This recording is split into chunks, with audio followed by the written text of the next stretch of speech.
The sacred journey to Hajj, a lifelong aspiration for millions, has been thrown into unprecedented turmoil. Saudi Arabia has just dropped a bombshell, a sweeping visa ban targeting 14 nations and India among them, just weeks before Hajj 2025. This move will directly impact thousands of pilgrims who are preparing for one of the most important journeys of their lives. The list of affected nations include the world's largest Muslim populations, India, Pakistan, Indonesia, the historic lands of Egypt and Jordan, making the decision both sensitive and significant.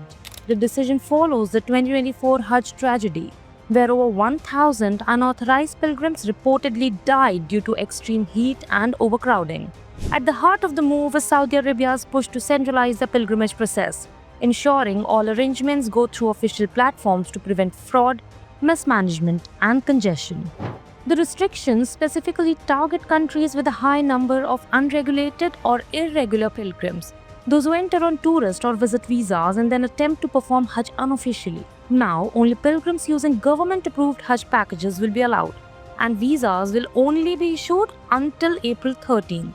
So how does this affect India? India is one of the largest sources of Hajj pilgrims globally, with over 1.75 lakh making the journey in 2023 alone. This ban could impact thousands, especially those who depend on private agents or more affordable, unofficial channels.